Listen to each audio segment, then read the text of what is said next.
Hi, all. Welcome back to the channel. Thank you all very much for all the support on the recent videos and stuff. You've been absolutely amazing. This is going to be sort of a breakdown of the Shadowlands gear one with no consumes that I did, because it was done on the stream, so it was a bit there wasn't as much information given at the time. It will basically be going over what I'm thinking at the time, what I have to do, how I got out of certain situations and stuff like that. And this is literally the Shadowlands no consumes gear that I posted a day or two ago, depending on when this video goes up. But hopefully this helps you understand sort of my choices and why I made these choices and stuff like that. So the gear is obviously all Shadowlands, and you can see it from my perspective here. So you obviously have the proc trinkets in the PvP one, and the ooze trinket from Sindane in Plaguefall. It's very tough to find the right trinkets, because I was always very much used to having the Siege trinket from Emerald Nightmare, because it is a very good way of dealing with a horror pack, every other horror pack, and it does produce quite a lot of damage, and leech as well is very useful. So these are the two that I found most success with, these trinkets, but you can obviously switch up quite a bit. And yeah, the trinkets would be the only thing that would make an impact in this fight, as Shadowlands gear will just not give you like that much of a difference, to be honest. It will be the trinkets that make or break this fight for you. But we'll obviously go through it and start here. So obviously you start off in Boomkin. I start off just a little bit to the left here. So I start off within this sort of shape, because Velen stands right here where I'm running away from. This is just me showing where I died last time. I died jumping down that little crease. But yeah, I'll always start in here, and I'll always start off with a Star Surge and dot him up. You obviously go into Wrath, and then through the Wrath, the Ice Sponge, you just dot it up, and you don't have to deal with it. So here, he can cast Drain Life here on this cast, or it will be the next cast, in which case, if it's this cast, which it was, all I will do is heal myself up, and this will get the aggro from the horrors. So this means that I can go into bear form straight after, kick him, and the horrors will come to me and not Velen. So I can cleave the horrors using Berserk. If he was to do Drain Life on the previous one, I would Typhoon him backwards, because I want to keep as much uptime in Boomkin form as possible. So I would Typhoon him, get another Star Surge off, and then heal, and then go into cleave. So obviously running, cleave, and start cleaving. I put my Berserk and I just thrash away at these. So as you can see, I greed it quite a bit in terms of my in-cap roar. Ideally, if they're about halfway on the cast, you can get in one more thrash before you need to in-cap roar. You want as much damage on these as possible before you use your in-cap roar. So I won't greed it another. I'll in-cap roar and start to run out of the aura, because I have 5 stacks. And I dot up any eye that I see immediately, because that way you don't have to deal with them at all. You can just sort of ignore them for the most part. Obviously you keep Moonfire up on Varys as much as possible. You can use it in bear form, you can use it in Boomkin form, so as much uptime on that as possible, because it gives you more proc chances for your Galactic Guardian's talent. So I hop back into Moonkin form. Now I am aware that I have 5 stacks here, so I just top myself up and I carry on DPSing. So here, because there's no horrors that have spawned, I don't want to hop into the aura. I want to Typhoon him away so that I can get more uptime in Boomkin. So I can get more Star Surges, Wraths, Sunfires, dots and stuff on him. So obviously target the eye when you can. If you didn't have time as soon as it spawned, it doesn't matter. So before the horrors spawned, I had made the decision that I was going to use an orb on these horrors. That is why you don't see me running into Varys or healing myself beforehand, because the heal would have been a waste of a global cooldown, and I could use that extra global to kill, put more damage on Varys. So hop into bear and I just grab all of the horrors off of Velen. Now there's no need to in-cap roar here, because I know that I'm going to use an orb and the orb will stun. I'm doing it at the last second again, because I am hoping that Varys will cast Drain Life, but he doesn't, because he casted it just before the horrors even spawned. So I know that he will want to Drain Life very soon, and I've got to be prepared for that. So instead of going out and going into Moonkin form, because I'm already in bear form with 60-ish rage, I go towards Varys and I will just damage him like this, because I know that he wants to Drain Life, so that I'll be there to kick it as well. And I can get quite a bit of damage off just by melee attacks on Varys. As I exit, I always give him a bash just to get some reduced damage on me. Again, dot up the eyes when you can. Here, I'll put some damage into Varys and I'll heal just as the horrors have spawned. So when they're about 50%, you know, through their animation of spawning, that's when you can heal and get aggro from them. If you do it too early, when they're at their small phase, so I've just gone back a little bit. So like here, when they're in their tiny phase, it won't aggro them. It's when they're about here that you will actually get aggro from your healing, from your regrowth. So that's how I tend to do it, to get the aggro so that they don't go to Vellum. And again, I wanted to cleave. I knew that Varys wanted to Drain Life, and I can cleave them on top of him as well. Now, with the Drain Lives, it's every 5 to 6 casts, 4 to 6 casts, I'd say. Every Mind Rend to Drain Life.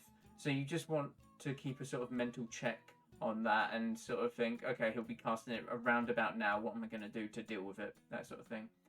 As you can see, I've just used the global to swipe here, but they are just about to finish their cast. So I run out away from them, and I'm still on global cooldown, but because they've only just started the cast, they'll get one hit here from this one, but the other 3 will not hit me. So this allows me to in-cap roar and only take 1 tick from 1 mob.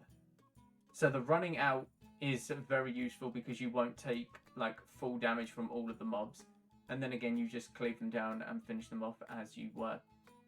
Dot the eye up when you can, and just a little heal, because I believe I will go for an orb on the next horror spawns. There shouldn't be a reason why I wouldn't, unless I get quite low or something happens like quite drastically. But yeah, I'm not going for a heal here, so I know that I have gone for the decision to grab an orb.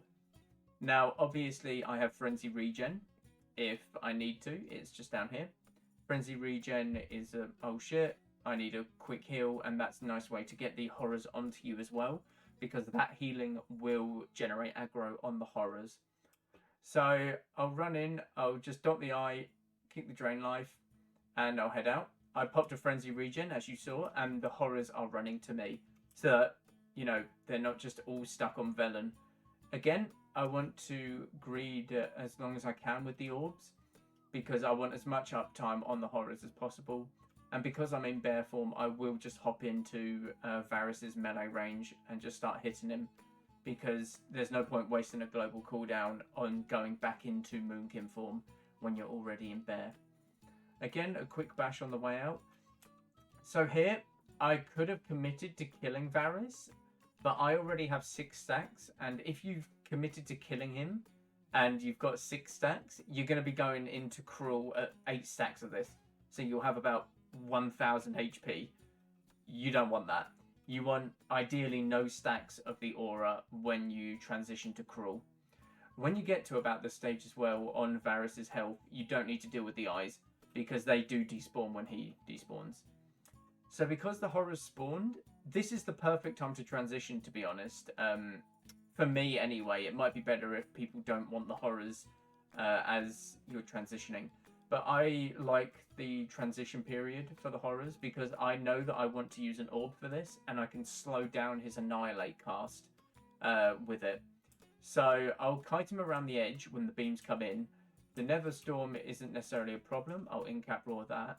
And I know that he always does a slam before he does his Annihilate. So I'm looking out for the slam. Even though I run in, I tried to greed it and grab an orb before he did the slam, but I didn't have time because of the Nether Storm as well. So I had to put the pool in a very bad position. But the orb does the trick. He still hasn't done an Annihilate, which is great because we've got a bit of damage off on him, and we can easily just, get 7%. I think it's 7, about 7% before he's even done his first Annihilate, which is amazing. That's what you're sort of aiming for, and I could have prolonged this even further if I had my bash ready, but I used my bash very late on in phase 1 on Varus. So I obviously tank the Annihilate with just one Iron Fur, and you want to interrupt Twisted Reflections as late as possible. Obviously, don't let the cast go through, but you want to interrupt it as late as possible, again, to give you the most uptime that you can on Cruel. So with nothing spawned and him not casting Annihilate or anything like that, you want to pay attention towards the beams next. These are the 2 beams that will get you. These are the 2 beams that will get you because they cross paths. You can't jump over them in the middle, and it's caused many wipes for me. So you've always got 2 that spawn this side, and you've always got 1 that spawns at the far end here. This one is not a big deal. These 2 and where they cross over is the big deal, because individually these are nothing. That you can jump over these, they're nothing. But it's when they intersect is when you're going to have a very tough problem. So Cruel has nothing to do. The horrors are just spawning, and I know that his next ability is the jump. So I want to kite him around the edge, which I did there perfectly. I'll pop a Frenzy regen here to try and get the horrors aggro, but I popped it a little too late. It's a bit weird sometimes with the aggro there.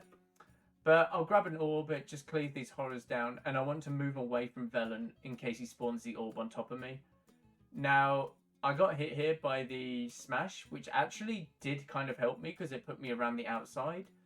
And he casted Annihilate before I incap roared, so this meant that I could have a really good shot.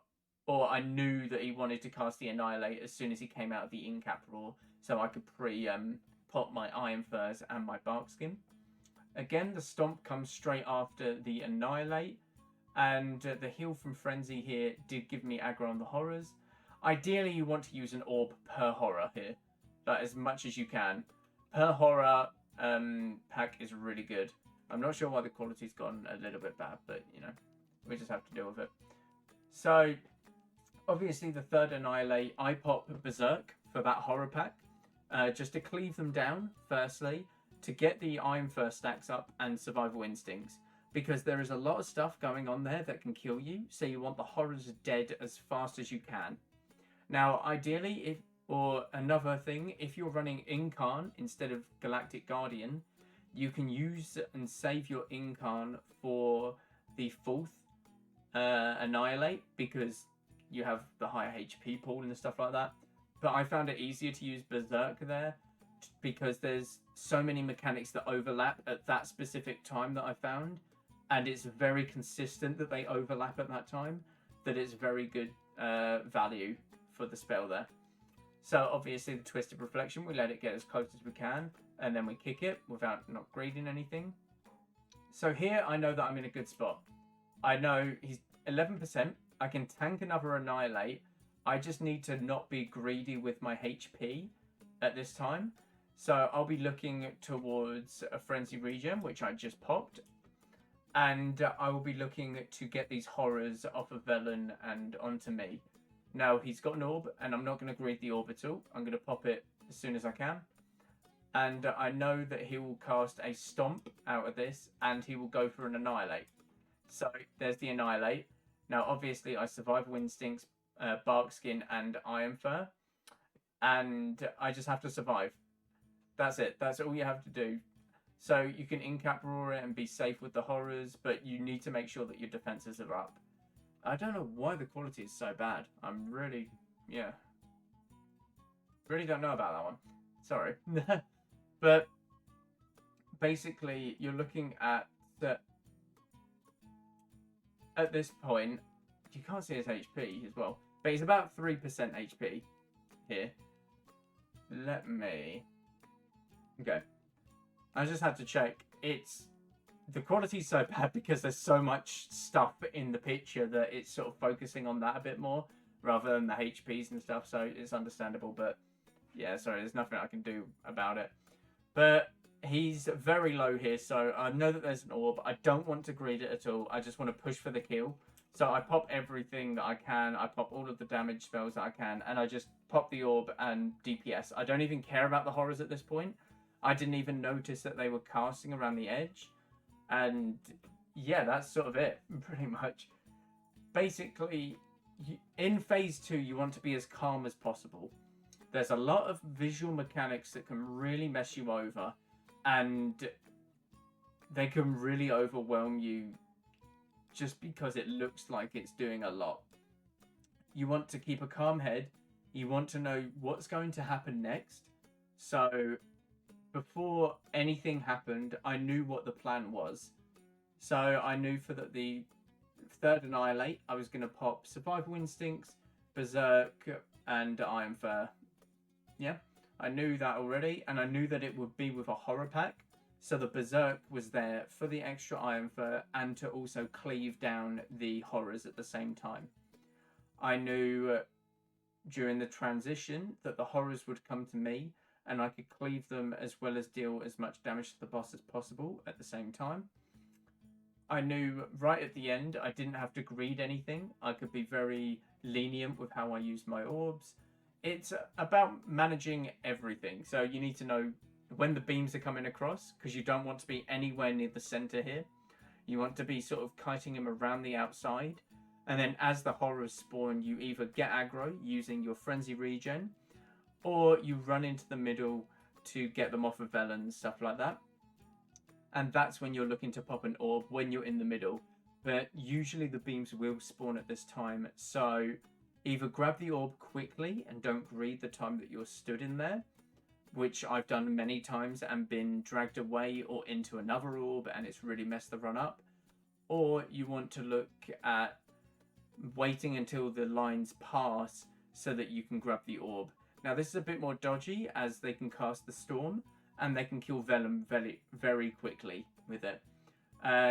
This can also be very dodgy because you might have an Annihilate going off at the same time and stuff like that. So just be a bit wary. I like to pop the orbs a bit earlier to be a bit safer in the playstyle, but you can sort of greed it a bit more than what I'm doing here. So it's just about managing everything, to be honest, and knowing what comes next. Phase 2 is a lot more straightforward than Phase 1, in the sense that every spell will be cast after something else. So I know that he will leave one pull on the ground and then cast Annihilate. One pull, Annihilate, one pull, Annihilate. I think it was like 90% of the time this was the cast order. It's very rare that he would cast an Annihilate before the jump, but don't take my word on it. Sometimes it's, that 10%. The horrors will always spawn, or the third Annihilate will always have horrors with it. I pretty much notice that every time. I'm pretty sure that's a guarantee, to be honest. But again, you can't quote me on that. It's just how it felt during the runs. The beams became a non-factor towards the end of every single run that I did, because I learned to kite him around the outside of this. Now you can go around as far as you want, but I tend to stay in a semicircle, so to the closest sort of edge that you can see here. So where this crack is up until like this crack here, just like a sort of semicircle, like 3/4 of the platform-ish, and you leave out this chunk here. Because if you get over here and some horrors have spawned and they go to Velen, it's quite a trek to get here, and you're doing nothing in the meantime usually, unless you're jump turning 180, melee hitting crawl at the same time and stuff like that. It can get a bit messy. So that's why I tend to stay around this sort of a mark. But it's about getting into a rhythm with Phase 2. Phase 1 is very much different because the drain lives can come at a different time. In Phase 1, don't let a global cooldown go to waste. That's the best advice I can give you. That's the best advice I can give you for the entire thing. Never let a global cooldown go to waste. Always be actively pushing something. Like, you don't want to have any sort of just, shit, I don't know what's happening next, that kind of thing. But I hope this helps. It's something very different to the other guides. It's more of just, you can see the run in its entirety, how I dealt with things. I almost got pushed off the edge here. I was in shock that I completed it in Shadowlands gear, so I took my hands off the keyboard and stuff. But these were the talents that I used in the gear. So obviously you have full PvP Shadowlands gear. And the 2 trinkets were the biggest thing. They will always be the biggest thing in the Mage Tower. So find a combination that you prefer. I just like to proc trinket, or 2 proc trinkets. One that just gave raw damage, and one that gives bonus stats. But if you've got 2 that proc, stats, or 2 that proc raw damage, it's definitely worth testing them out and seeing how they do with each other. And the talents are towards the end. I used brambles because the horrors do hurt themselves on the brambles.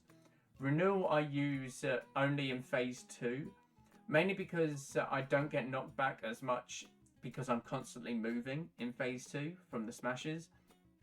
And if I get hit quite far and off the platform, I always have goblin gliders to save me here, or at least once. And if I get hit a second time, that's fine. It's just, I'll chalk it up as to bad movement for me.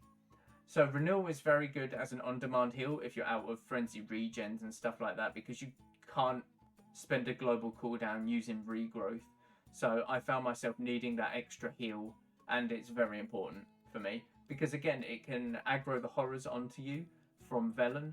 It can keep you topped up after Cruel has just jumped on you with the puddle and stuff like that. Balance affinity is a must-have because no balance affinity, no boomkin. Now, Mighty Bash or Heart of the Wild here is where some people differ. Heart of the Wild is very much, you get 1 use out of it, and that use will be in phase 1 because you will not be in boomkin in phase 2. You pop this right at the start of the fight and you just want to burst him as much as you can, Varys, in that time. Mighty Bash I found a lot more utility out of, mainly because I could delay the Annihilates and I could delay Varys's casts and stuff like that. But the Annihilates were the big thing because I knew after he would jump, he would cast an Annihilate. And if I wasn't ready for it, this would buy me 4 seconds to be prepared for it. So I can grab an orb to top myself up. I can frenzy regen. I can put my Iron Furs up, my bark skin, stuff like that. Galactic Guardians or Incarnation are the different choices here. I went with Galactic Guardians because it's more of a consistent source of DPS, whereas Incarn is for the Annihilates, the health pool, the melee damage and stuff like that. But I found that Galactic Guardians was more damage overall. This is just if you're struggling to survive the 4th Annihilate or something. But I would definitely recommend Galactic Guardians. Survival of the Fittest. I tried out Earth Warden, but I found that Survival of the Fittest was the better option, mainly because you can get multiple uses out of bark skin during the Annihilates, and it's just, yeah, very much more useful in my opinion. And Rend and Tear. Pulverize can be used, but it's another global cooldown, and you have so many globals that you don't want to waste that it kind of wastes a global using it. So the passive that you get from Rend and Tear, which is the Thrash reduces damage, is a lot better in my honest opinion, because it's 6% if you've got 3 stacks of damage reduction constantly, and that does stack up if you've got Survival Instincts for an Annihilate and Iron Fur and stuff like that. But again, I really hope this helps you guys. It's a different type of guide, but it's one that I was constantly looking for, because in terms of how I learn through visual and seeing the fight itself and seeing how people overcame certain challenges. So I hope that this does the same for you. And yeah, just good luck in the Mage Tower. If you don't get it, keep persisting. It took me over 200 attempts the first time I did it, but you really get into a rhythm of it. You will get into a rhythm of it, I promise, and you will get it. It's worth it. It's worth it. It's worth the bear form for me, personally, but I mean, you'll have to wait another half year before you even get the chance at it. So don't let it go to waste. Thank you all very much for watching, and take care all. Peace.